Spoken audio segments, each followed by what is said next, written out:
the Rocket Richard Trophy for most goals in the season. Patrick. Austin Matthews was a runaway winner with this one, 60 goals in an absolute blinding season from the Maple Leaf Star. He is obviously the clear favorite in this market. It's hard to make a case to go against him. And even if you are, then you got to beat, if you're going to do shopping down the board, you got to beat guys like David and Draisaitl and Kyle Connor, even it's just McKinnon. Like, it's really tough group to beat. The one long shot that I could see myself making a case for, and I don't love it, is Evander Kane at 66-1, and that's just because he's going to play with McDavid. And who knows? Like, he scored 22 goals in 43 games last year. So if you double that, then plus maybe add a few because he missed half the season, and he could threaten 50 goals. So he's the one kind of long shot I like at 66. Nick, you have a few though, including making a case for Matthews. Yeah, so to go back to the chalk, I think Matthews, he can be had at plus 230, and that's just a great pick. I don't think anyone else in the world's close to his ability to score goals. We saw last season, he only played 73 games, and he still beat Draisaitl by 5 in this race, who played 80 games and obviously had a really strong year as well. So I think this is basically one we're betting on how many games Matthews is going to play, which is a little more concerning than some with his injury history.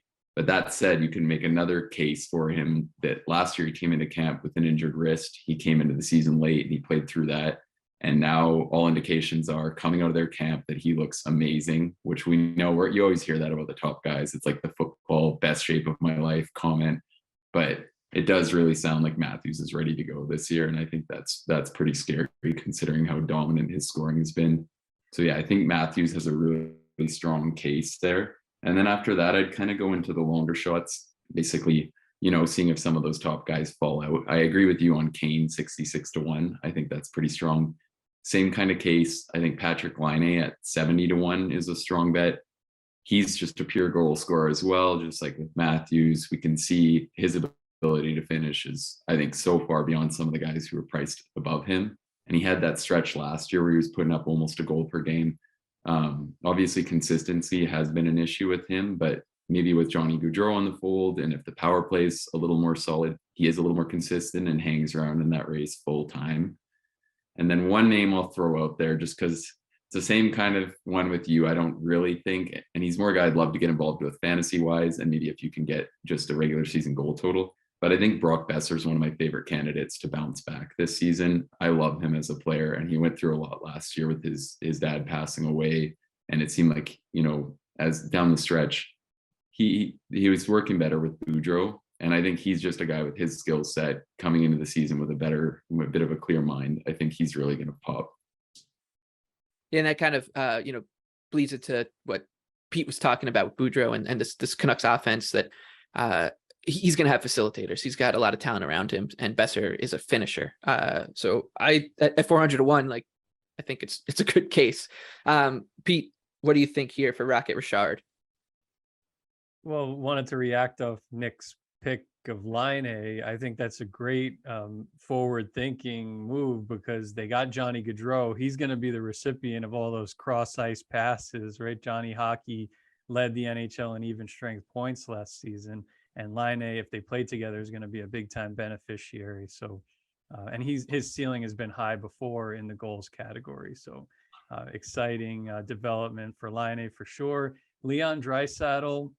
Remember, Leon Draisaitl always gets overshadowed by McDavid, but he's also always among the top 3 in goals in the whole league. And this is not like those other categories, right, where it's up for debate. It only comes down to who stays healthy.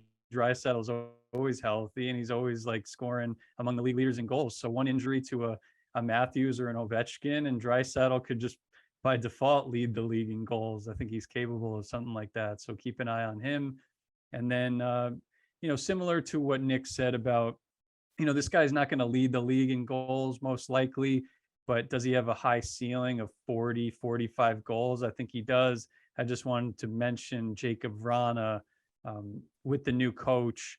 Lalonde and the trajectory of the Red Wings, if he plays more often with an elite point producer like Dylan Larkin, if he finally gets that first power play crack, it's someone to keep an eye on as like a full-fledged breakout goal scorer. Jacob Vrana was top 5 in the NHL last season.